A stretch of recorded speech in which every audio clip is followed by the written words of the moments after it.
Alright, so taking a look at finding the area of these multi-area models or these areas of composite figures. So if I take a look at both of these, I don't have an area formula of how to exactly find what the area of these figures are. So what we can do is we can split these up into polygons or figures that we know how to find the area of, and then we can just take the individual areas and add them together by area addition, and that's going to give us the area of the entire figure. So on this left hand side, if I split this up like this, I have A and B. And then if I take a look, figure A is a rectangle, and then figure B is also a rectangle. So if I find the area of A and I add it to the area of B, that's going to give me the area of the whole thing. So we need to find the base and the height of both of these, since my area formula for the rectangle is base times height. So if I take a look at rectangle A, I see that it has a base of 16 centimeters and a height of 8 centimeters. So this is 16 times 8. And 16 times 8 is 128. So that area is 128. And then if I take a look at the yellow, I see I'm given my height of 5, but I'm not given my base.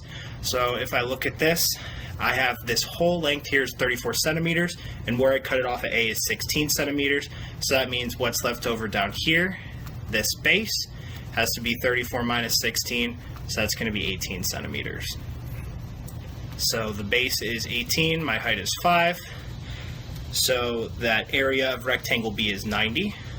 So if I add both of those together, 128 and 90, that's going to get me 218. So the area of this whole composite figure is 218 square centimeters. And then to find the perimeter, remember the perimeter is all of the pieces around the outside added together. So it's, again, think like in a backyard, it's like the fence.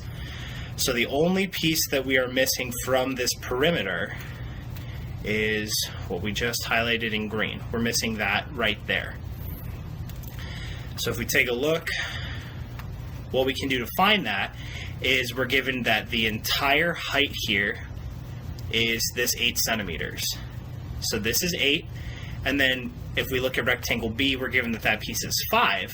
So that means that that missing piece has to get me to 8, so that has a height or a length of 3 centimeters. So now to find the perimeter, I just need to add all those together.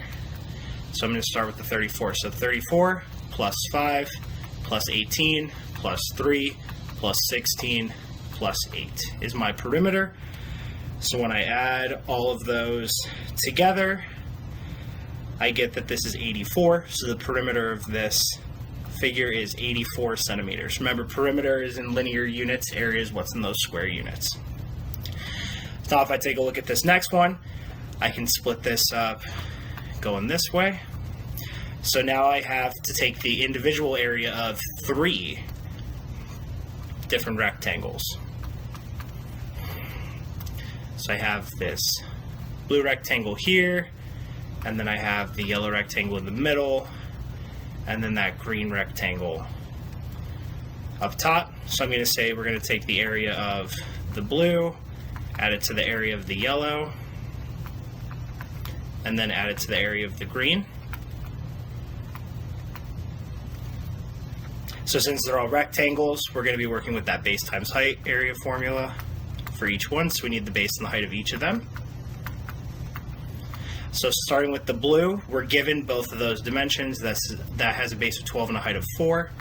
So 12 times 4, so the area of that blue rectangle is 48. If I take a look at this second one, I'm given that the height is 3, but we need to know what's that base. So if I look at now my green rectangle, I have that this has a length of 2, so that means where the dotted line is for the green rectangle also has to be 2. So if I add this whole thing up together now, this whole length, 1 plus 2 plus 1, that is what is going to be my base, so that has a base of 4. So since that's 4, we have that this is a 4 by 3 rectangle. So that has an area of 12. Throw those over there. And now for the base and the height of my green, I'm given that base is 2. And if I take a look here, I'm not given this height right away, but if we take a look, the height of the entire figure is 8, and then the height of the blue is 4, the height of the yellow is 3, so the way that we're going to get that is 8 minus that 4 plus 3, which is 7, so that has to have a height of 1. So this is a 2 by 1 rectangle, so this has an area of 2. So when I add all of those together, 48 plus 12 plus 2, I get 62. So the area of this whole figure is 62. And since we don't have any units, we're just going to say units squared.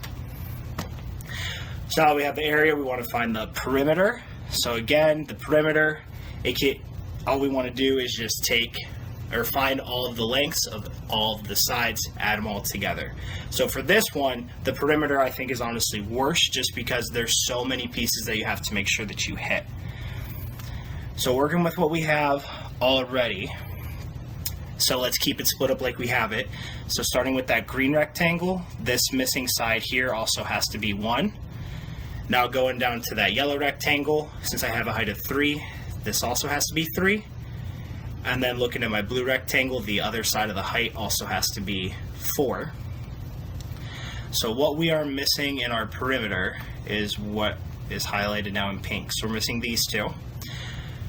So if we take a look, that entire length has to be 12 with that dotted red line, or that dotted red segment that is 4 because of the base of the yellow rectangle. So the pink segments realistically are split up evenly because of that length of 12, and so since I already have 4 of them, that's 8 left over, but since they're split evenly, they're both 4. So to find this perimeter, the perimeter, again, it's a lot, so I'm going to clean this up a little bit just so that way we can work with it a little bit nicer.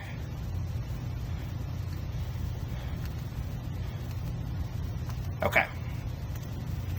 So my perimeter here, starting with the 2 up top, 2 plus 1 plus 1 plus 3 plus 4 plus 4 plus 12 plus 4 plus 4 plus 3 plus 1 plus 1. So that is everything that we're adding together. So 2 plus 1 plus 1 plus 3 plus 4 plus 4 plus 12 plus 4 plus 4 plus 3 plus 1 gets me 40.